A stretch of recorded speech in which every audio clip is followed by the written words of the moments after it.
Thank you so much for carving out some time to share and collaborate with us today. I know folks are really going to benefit from your expertise and your thoughts today. Maybe first start off and tell us a little bit about how long you've been in real estate and the kind of work that you do as a realtor. Sure. So I've been in real estate. This is my 9th year. I did several things as mostly entrepreneur. I was a theater major, as we were just discussing, which I think sets you up for all sorts of things in life, right? I was in the bar and restaurant business, like most actors, for a very long time. Then opened my own Irish pub. I ran a chamber of commerce, which really connected me with small business, and that became a passion of mine. I had an online marketing company, and then I started thinking I need to figure out what I want to be when I grow up. My kids were getting to the point where they were going to go to school for hours a day, and I thought maybe I could make some money, which would be refreshing. So I decided to get my real estate license and kind of put everything that I had ever done in my life into this bucket. Oh my goodness, Ruth, that is, of the 17 years that I've been in real estate and interviewing and talking with other realtors, that your story is a classic, wonderful story. Sort of, I think a lot of people come to real estate from a variety of different backgrounds, but you've packed a lot of neat and interesting backgrounds. Also, I just feel like everything I ever did was training for this. So I use every skill that I've used in my previous life every day in this business. I know Michelle's here with me, Michelle Foley, who's also an agent here in Austin, and she's shaking her head because yes, you're right. That's a lot of us who come to real estate feel like, everything that we've been doing has been leading us to this because there's so many hats that we wear. Exactly. And all of the customer service skills, bartending comes in real handy. My theater skills, I do video. There's so much that I thought, I thought I was moving on from, I think, a few times, and have found that I go back to almost all of it. And segue into today, one of the things that I learned early in my restaurant career was the importance of using systems to create continuity and customer experience. And I've literally worked from a biker bar in Route 6 in Indiana to a French restaurant on East Lakeshore Drive. So my restaurant and bar experience ran the gamut. My experience with various types of customers runs the gamut. And it was a great education. And it was great for dealing now with clients in real estate, but also for building my business. Yes. So, and that's interesting that you talk about systems. I, having a background in theater, I know you'll understand this, but early in my career, I really felt the inner stage manager in me coming out. And I had the pleasure and the opportunity to train with some of the best stage managers in my theater career at the different colleges. And if that prop's not where it goes, the whole show can fall apart. Absolutely. And equity and, the union has very specific guidelines of how rehearsals and shows are structured. And I tried to bring some of that structure into the way I lay out my business. So I'm really looking forward to learning about how you brought your background to the systems that you created for real estate. So great. And what I really want to talk about today, what I hope that I can get across to people is we tend to be, because we wear so many hats, because we have to do so many things, we tend to just be doers, right? And a lot of realtors I talk to feel like they're in crazy chaos. And by the way, I am often too. I'm not perfect at this by any means. But you probably already have systems. You just haven't recognized what they are. And once you recognize them and you follow this process that I'm going to present, you'll find that a whole lot of things get easier in your day-to-day business. Okay, I'm ready. I'm ready to learn. I feel like you are coming into my world at just the right time, Ruth. So if that's how I'm feeling, I suspect a lot of the other folks with us today feel that way as well. Another thing I want to mention is Carrie's huddle on Monday talked a lot about identifying for leverage. Systems are your first step to leverage, and they are the culmination of your leverage. So go back and watch that Monday huddle if anybody hasn't, and watch as she and Keely talk about identifying the things that you do well, identifying your strengths, because isn't it a great life when we can lean into our strengths all day long and somebody else does the things that we suck at? You can only do that when you have some systems and you begin to put some order to it. So I'm going to share my screen now. Awesome. Great. And yeah, I think, let me know if you see. Yes. What you're supposed to. All right. Got systems up there? Yes, ma'am. Perfect. Okay. So obviously we envision this as a puzzle that we all need to put together, and systems are vital when anyone else is working with you. So you can run with your systems in your head for a while. But one of the things I like to say, as gory as it is, I need to be able to get hit by a bus and my business still runs. So if you're running around with all your systems in your head, understand that those don't go anywhere if you're unconscious in the hospital. If you want your business to keep running, you need something that people can go back to. So this is Merriam-Webster's definition of systems: an organized or established procedure. Why systems? By the way, I have a great assistant who puts these fancy things together for me. Oh, see, systems. Exactly.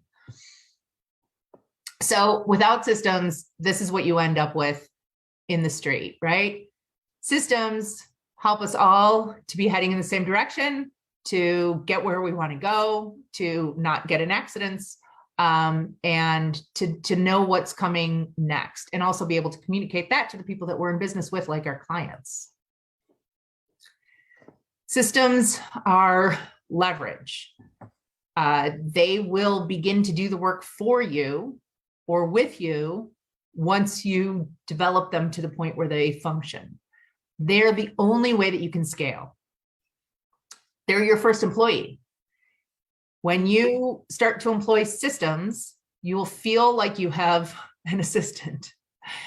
They're de-stressors. I don't know if you ever woke up in the middle of the night and sat up in bed and thought, crap, did I tell my client that they needed to have this in yesterday? Or are they going to lose the home of their dreams and it's all going to be my fault? When you have systems, you know those things get done and you don't even have to worry about it. And they provide continuity. So again, just like traffic, there are so many things going at any given time in our business. We're juggling so many balls. And if we don't have systems in place, things can feel really bumpy on the consumer side. And as you know, people who are buying and selling homes, it's one of the most stressful times of their life. So if we are stressed and our processes are stressed and not orderly, that is just going to feed that stress on our clients. They're not going to have a great experience. They're not going to refer you. They're not going to come back to you. They're going to have a really ugly memory of their time in this, in the process of buying or selling their home. And systems are a safety net. So again, that waking up in the middle of the night, we have lots of things that we have to do for compliance, that legally have to get to clients. One of the things, for instance, is we're not allowed to disclose the existence of multiple offers without permission of the seller. So if you wait until you have an offer to ask that question, first of all, you might not get another one. And so now you've just planted the seed with your seller that they might sit on this offer and wait for another one. And you're also asking during the time that's most stressful for them, when they've just gone on the market and they've gotten an offer and they're expecting offers and they don't know what's going to happen. And then you throw this question at them. So what we did was, and we have to have it in writing. So we just moved it up in our system. And as soon as we are getting ready to list a house and we're asking how old the roof is and what flooring they have in their living room, we say, by the way, in the occurrence of multiple offers, do I have your permission at my discretion to disclose? We get it up front. We never have to worry about it. So the minute an agent asks me, do you have any offers? I know that I can answer that question however I see fit, whether I say, we don't have permission or we do have offers. I know way ahead of time. I'm never in that crunch time dealing with that. And there's lots of things along the way that we have like that. We have pamphlets that are required by the Illinois EPA. They're required to be given to our clients, our buyer clients up front with radon and lead. And so we send those out immediately as soon as they raise their hand and say they want to be our client. And we get their response that says that they've received it. So legally taken care of. We don't have to, that if we ever get it audited, it's all there because we have check boxes to make sure. Mm-hmm. Michael Gerber's book, The E-Myth, was written long before E meant electronic. It stands for entrepreneur. It is the Bible of business systems. If I had had this book before I had my bar, I would have been rich from that experience, and I wouldn't have ever even had to be a realtor. So if you want to know anything about business systems, this is the place to go. He is the man. He coined the phrase working on your business rather than in it. And everything about his methods is just gold. He says, a system is a set of things, actions, ideas, and information that interact with each other, and in doing so, alter other systems. When I was, I think about 18 or 19, I got a job with a hotel that was opening, and it was a partnership of two corporations with some of the best systems in the world. And McDonald's arguably has the best systems of any company anywhere ever. I'm sure you're aware that if you get a Big Mac in Knoxville, Tennessee, or Tokyo, Japan, it's going to be exactly the same, down to the number of pickles and I believe the number of seeds on the poppy seed bomb. They are unbelievable in their obsession with systems. And the hotel that I opened was a Hyatt at Hamburger University in Oak Brook, Illinois. So we served their corporation at their corporate headquarters and their corporate training facility. And so I had, in opening a hotel, you go through really intensive training for a couple of weeks where you learn everything about everything that you need to do. I was a server in the restaurant. It was my first restaurant job. And I had practically like a bachelor's degree in serving food at that point. So we had a front row seat to watch how both these two corporations and then their partnership enhanced those systems to work together. It was fascinating. So one small example is if you take sweetener in your coffee or your tea, it's probably happened maybe more than once when you've gone out, especially to a mom and pop restaurant, and you've picked up the sugar caddy and what you want isn't there. And you have to call the waitress over and say, can I get some equal, please? Or whatever it is. At Hyatt, and this has probably changed since then because I'm sure habits have changed, but they had down to a literal science how people used the sugar at a normal rate at a table in a restaurant. And we were required to have 3 sugar in the raw, 6 sweet and low, 3 equal, and 12 white sugars in every sugar caddy. And this was nationwide. Executives would come from another state, stay in your hotel. The first thing they would do was walk into the restaurant and count the sugars on the table. You're kidding me. No. But the reason for it, when you think about it, it may be a tiny thing to say, excuse me, miss, can I get some more equal?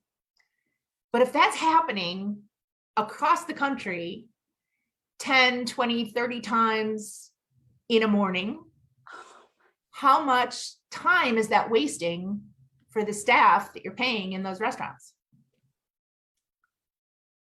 Wow. Not to mention, it's a little bit irritating as a customer. So they take those little irritations out and they save all the time by knowing most of the time how the sugar is going to be used and how much needs to be there. There's always anomalies, but it's going to be rare rather than the rule. So this is kind of how most realtors feel. We're doing so many jobs, so many things at once, and keeping track of it all, keeping all of it on track, can be overwhelming and stressful, and again, really difficult, not only for you, but for your clients.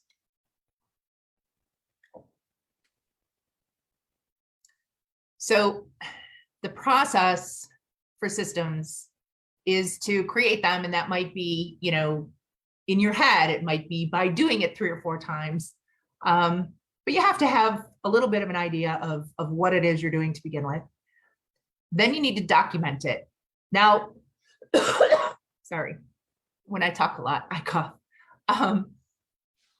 It's pollen season in Texas, so we're all like hacking and it's all good. It's been one thing after another here.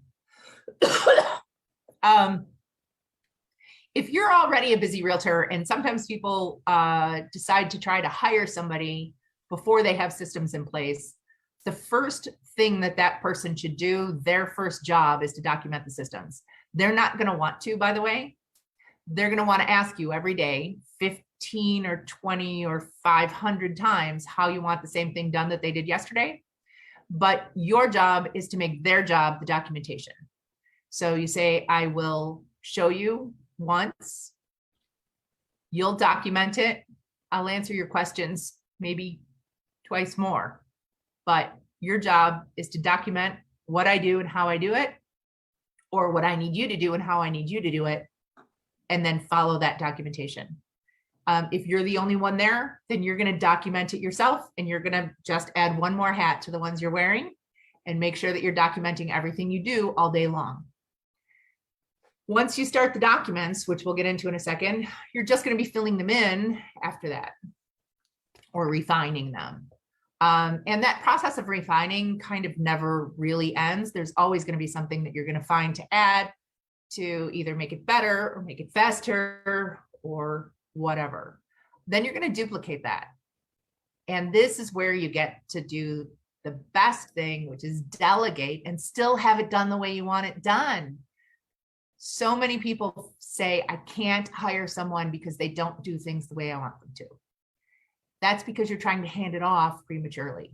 So if you follow this system, you can train an assistant or another agent to help you in the ways that you need help without taking what you do well and changing it.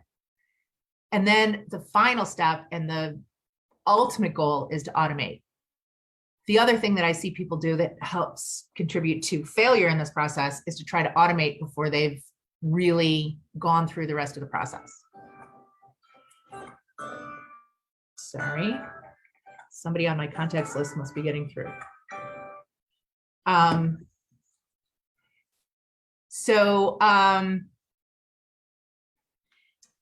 That list was so helpful.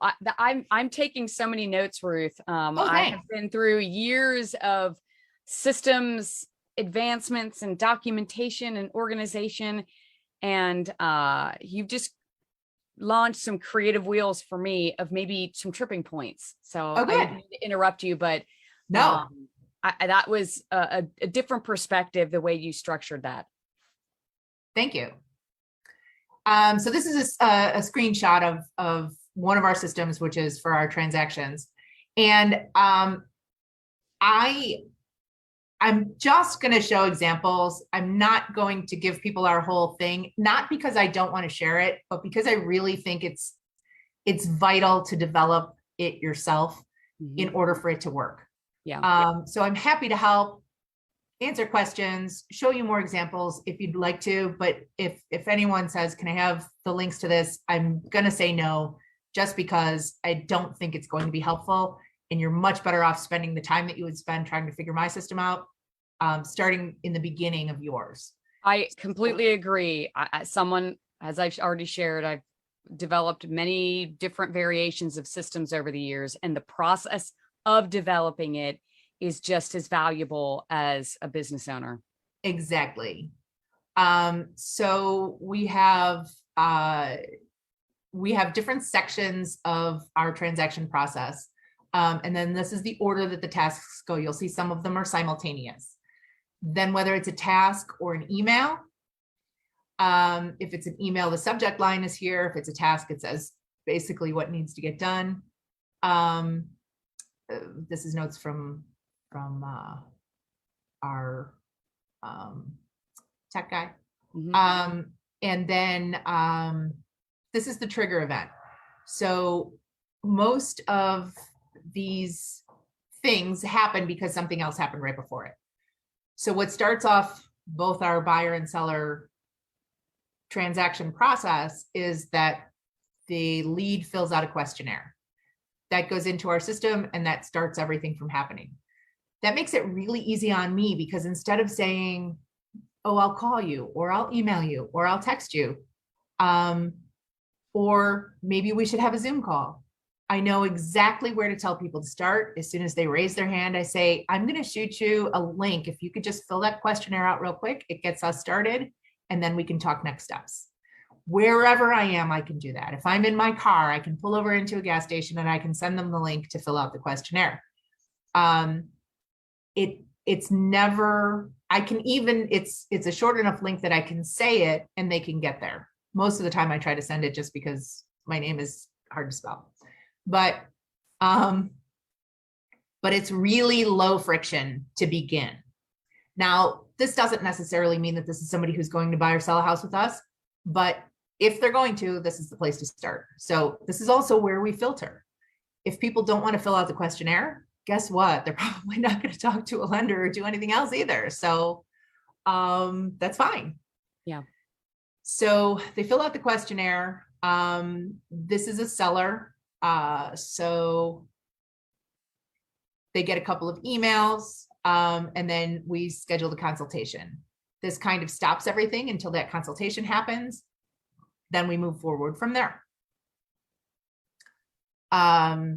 These are some emails that they get. The first one, welcome, or the beginning, welcome to the team, tells them everything they need to know. This tells them what kind of emails they're going to get, how they're going to be sorted, how they're going to be categorized. So even for the emails that we send to clients, we have a system already in place for them. We say your emails are either going to say action, they're going to say reference, or they're going to say FYI.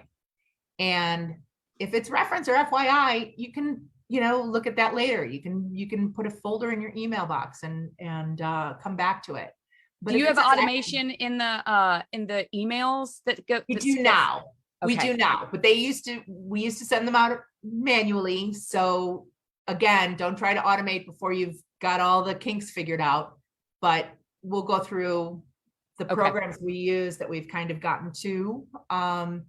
And we do automate many of these now. So any of them that can be automated are. Okay. But if a client gets an email that says action, they know that they actually need to do something from the subject line. So we set those expectations right up front. For buyers, they fill out the questionnaire. There's a question in our buyer questionnaire. Do you have a lender? If they say yes, they don't get the email for our lender. If they say no, then they get the email for our lender.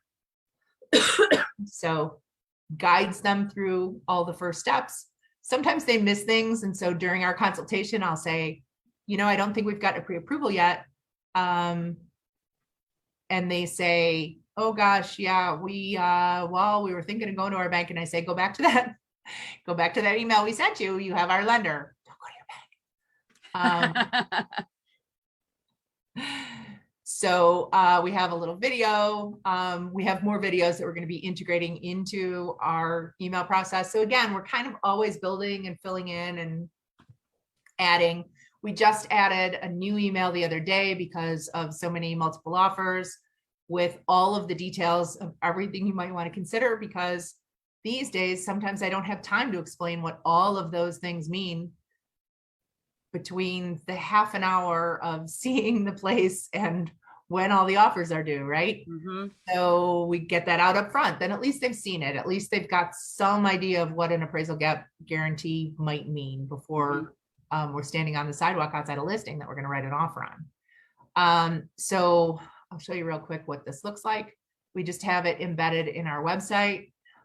So we can use the easy quick link, and they come here and they just give us their basic contact information and then a few questions about what they've been looking for. This gives us an idea, whether they're realistic, whether they've already gotten a pre-approval, what price point they're looking for, who's involved in the purchase. If there are other decision makers, don't bring mom and dad to the second showing. That's not going to happen these days. Get them involved up front. And then we ask who referred them so we can thank our, referral people. And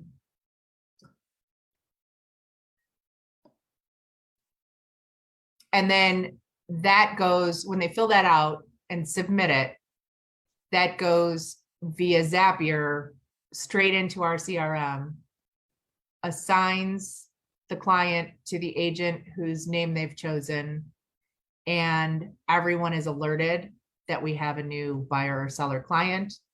And that starts the process. So this quote I love. I heard it from Kyle Whistle, but he might have been quoting someone else. I love that. And I only wrote it down and wrote down that I heard him say it. So Kyle, thanks if you said it. If you didn't, I should probably find out who did. You don't rise to the level of your goals, you fall to the level of your systems. Mm-hmm. I love that. Isn't that great? That is great. And when chaos happens, you're there to be the backstop. So a lot of times I've heard realtors say, but we never know what's going to happen. 1,000 different things happen on a transaction. I liken it again to driving. You can take the same route every day to pick your kids up at school, but some days there's going to be a train. Some days there's going to be a truck in front of you. Some days there's going to be a fire truck that has to get past you and you need to pull over. There's a million things that can happen between your house and school. Mm-hmm. But the accelerator is always on the right. The brake's always on the left. You always go when it's green. You always stop when it's red. I mean, unless you're in the UK. If you're in the UK, just switch that left-right thing. And there's still, lanes and directions and roads. All of that exists. And then you have a few things thrown in that make it, interesting every day. That's how real estate should work with good systems. So the basis of our system of systems is action plans. These come from the E-Myth originally, and we love to acronymize everything we do. So we call these APs. Is an action plan. It's a sequence of steps that must be taken or activities that must be performed well for strategy to succeed, or a list of tasks that you need to do to complete a simple project or objective. So basically it's a recipe or directions. if you're going to make coffee at my house, this is how you do it. You have these ingredients that you need. You need coffee, you need water in a kettle, you need a coffee filter, you need a filter basket, and you need the carafe. Step one is to set the kettle to boil, place the filter and basket on top of the carafe, place one coffee filter in the basket, using the provided scoop, add 9 heaping scoops of coffee grounds to the filter, pour the boiled water over the coffee grounds and allow it to drip through the carafe. That is how to make coffee my way. If you use 8 scoops of coffee, it's going to be different. It's going to be weak. It's going to taste different. It's going to look different. If you use 10, it's going to be stronger. Following this system will get you the same cup of coffee every morning. If you don't follow the system, you'll get a different result. Whew. So this is our Trello board of APs. We categorize them typically by the program that we use. And this is very simple because you can just add. You can just change. When somebody makes a change in a program, you can just go into that and say, oh, there's something new in the MLS and the drafts for the PLN are different. So you open that up, you make whatever changes need to be made. Everyone knows where these are. If I get hit by a bus, everybody knows how to do what I need to do. If one of my assistants gets hit by a bus, I need to hire another assistant, and then they can find what they do here because I can't do their job. They could probably do mine. And this is, just the basics of what's in a typical AP. You want to break it down to its very form so that anybody can follow it. If they know nothing about what you do. And we're working to add video to a lot of these too, because many of us prefer to watch a video than read 11 steps. Michael Gerber's quote is, systems run the business and people run the systems.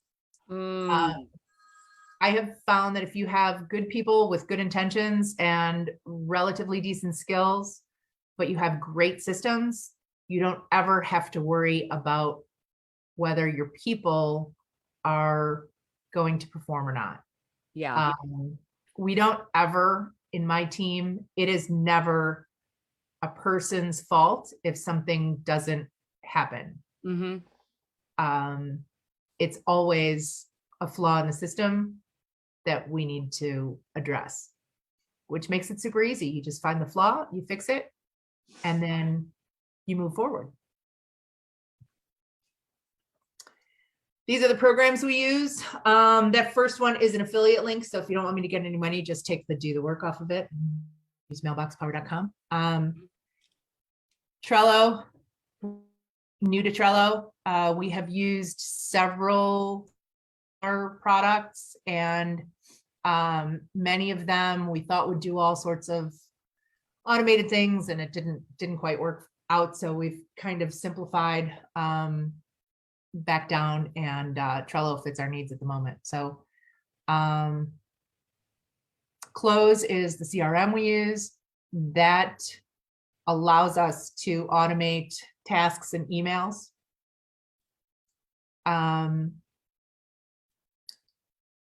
Google Sheets, and mostly the Sheets, is where we have all of our master backup for the systems. We use Zapier to connect programs. JotForm is what we use for our forms, and Gmail and everything that goes along with it. So we've used a lot of different programs that do a lot of these things, and this is what we've settled on, at least for now. Mailbox Power helps us systematize our mailings. And the rest typically deals with our transaction stuff.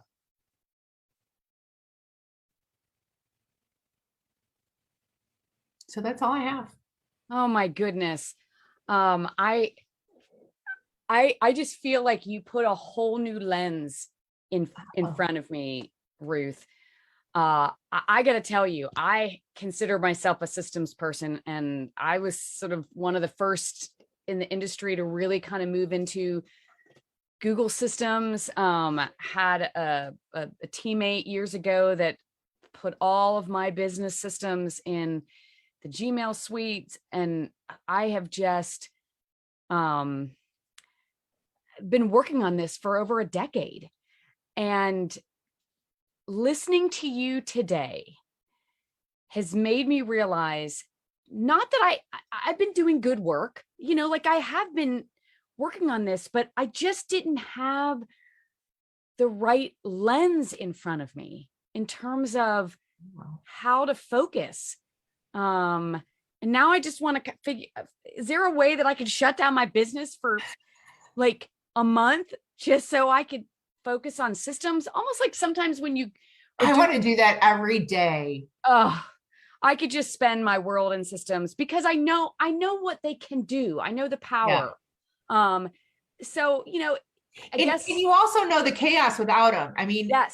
I once, when I took over the job as the director of the Chamber of Commerce, I walked into, somebody who thought that running everything in her head was the way to do it, that justified her salary or something. You don't get any awards for any of that crap, by the way. The more you do does not make you don't earn points toward heaven. Like, it does not get you anything, and it certainly doesn't get you more money. So learning how to put these things outside yourself, and part of it is that if I internalize it, I lose it. Like, I'm just not good at that. So I know that one of my weaknesses is what makes me better at this. But the first, we had an event coming up when I took over the office, and she said, well, we're having this dinner, so just send out the invitation. She had this Access database, and the first mailing I sent back, I got about 75% back as undeliverable. There were people who were dead that were still in this database and getting mail from us. It had been for a long time, not like just recently. So that was one of the first things that I walked into where there weren't systems already for me to plug into and maybe, tweak and make better, et cetera. I had to start from almost nothing, from worse than nothing, and create them so that it was just workable, so I could communicate. Oh my gosh. So can I ask you some questions and Yes. some advice if you're up to it? A tripping point that I often fall into is I can be a little analytical. Even though I'm very personable, I can get a little analytical. And I think that I'm describing what I want, in the documentation phase. I think I'm describing what I want people to do, but consistently over and over again, I'm still getting the questions, when I delegate. And I'm like, there's the list. I have a checklist. I have a pretty exhaustive checklist, and I'm still getting questions. And I just am curious how some of the work that we do as realtors, it could be exhaustive when it's really detailed. Like the coffee example is wonderful, but when you're prepping a listing, there are so many things that you have to do. And I'm getting lost is in the realm of overwhelm, of giving people too much information and they don't know where to start and they still have questions. And so first of all, I think you're talking about a couple of different things.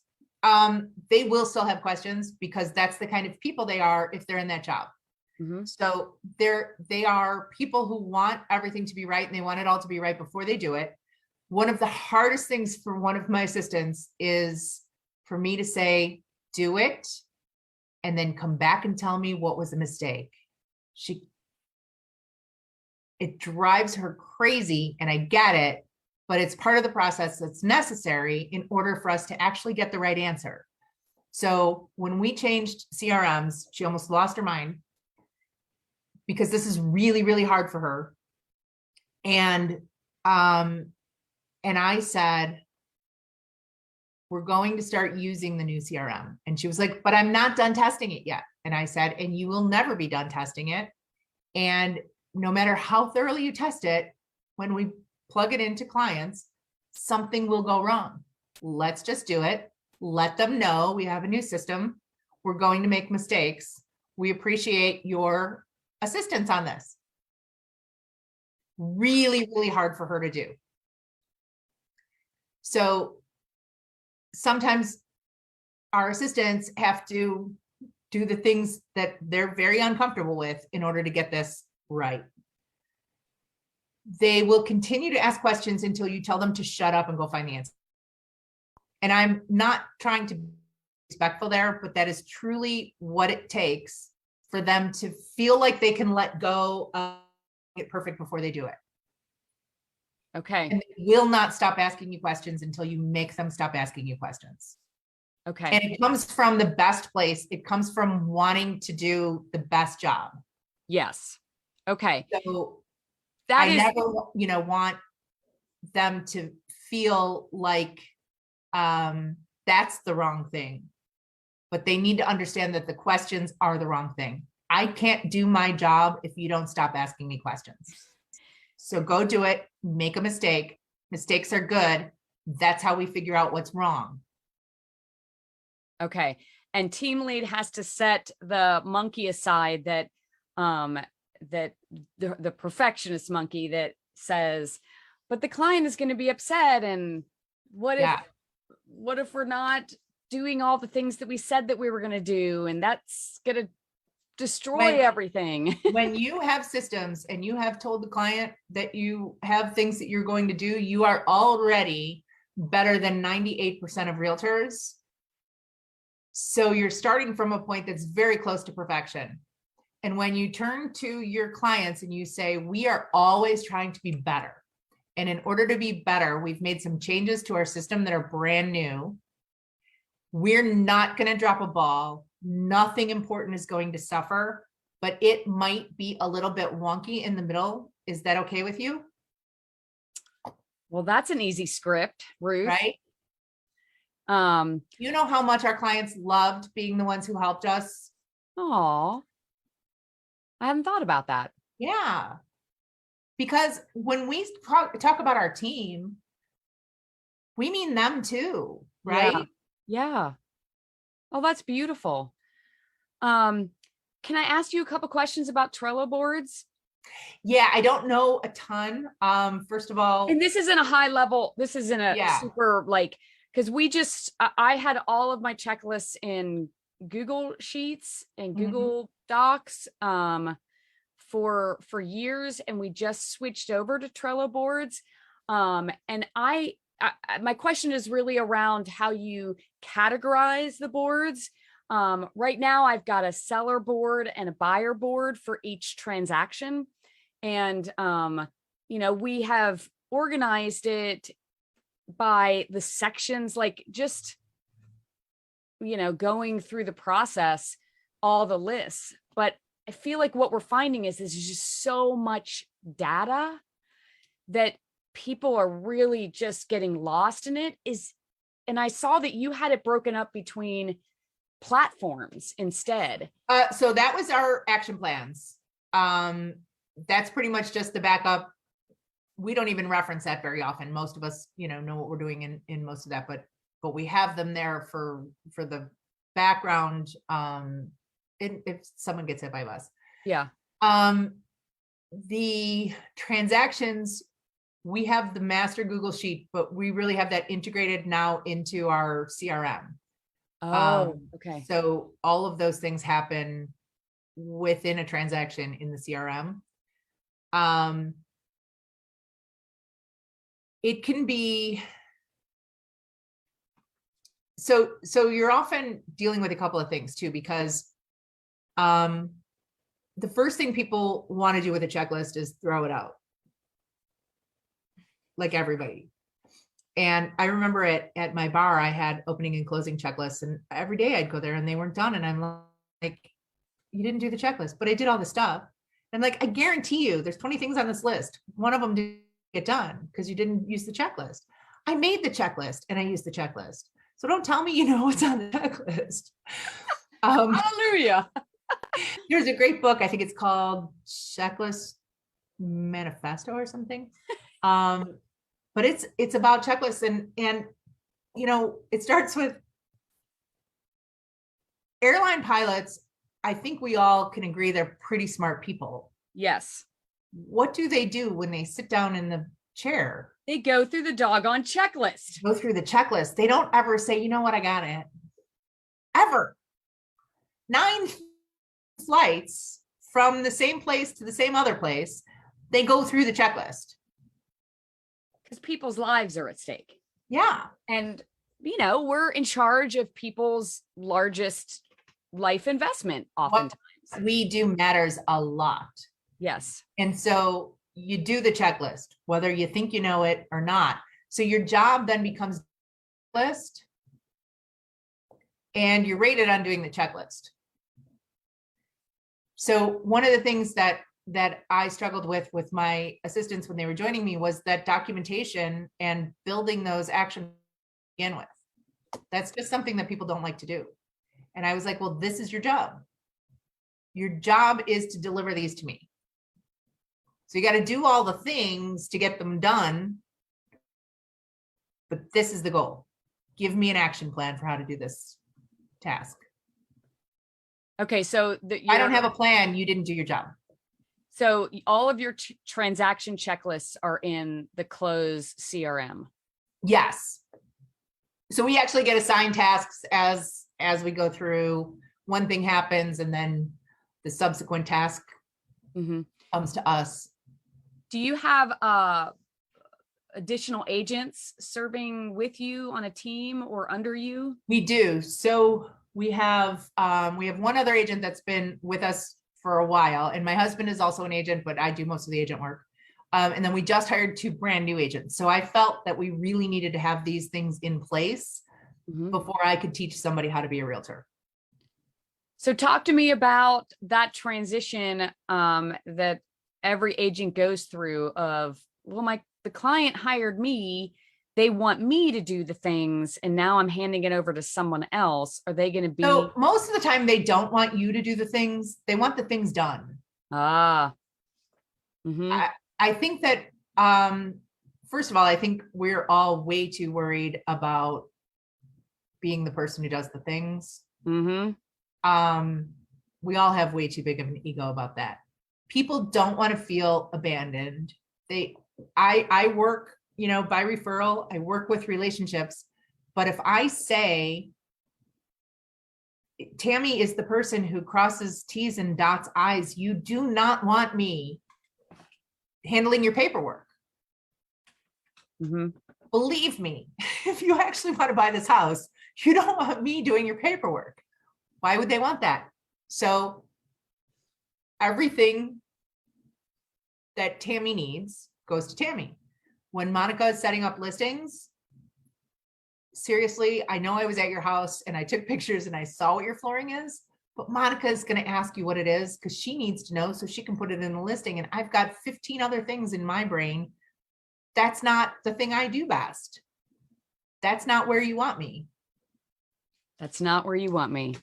Yep. I love that. And you know, our team functions as a team. So one of the things I liken it to is if you went to a football game and the quarterback threw the ball and then ran down the field to catch it, you're probably not going to score a lot of goals, right? Yeah. So to me, that idea of I'm a solo agent and that's better. I work better with people. I work better with support. I work better doing the things I am awesome at, which is not a lot of things, but there's a couple, and letting other people do the things that they're really great at. Yeah. So Ruth, we're almost at the top of the hour, and I know we started a few minutes late, but do you ever coach other agents? Is there any other, like, are there any other opportunities for people to? That's my plan. learn? That's my hope. So first I'm coaching our new agents. I coach our agents in our organization. I'm trying to do more of that. I'm working on doing more of that. I was certified as a success coach through our own success company last fall, and learned a lot of great tools for coaching agents. So my hope is to kind of throttle up, throttle down, and do less production and more helping other people increase their production. Great. Are you going to be at Shareholders or EXP? Absolutely. Yeah. Oh, can I be in line to meet you and give you a hug? I hope so. I'll be at EXP Shareholders, and Michelle Foley. Michelle and I have been working on our team, and we would love to, buy you a meal or sit down. I would love to get together. I will want to make sure that I communicate with Renee and Elizabeth and the others, because I really think that you should talk at X Camp. Oh, wow. Is the conference. So people are always asking about systems, and I want to make sure that they know.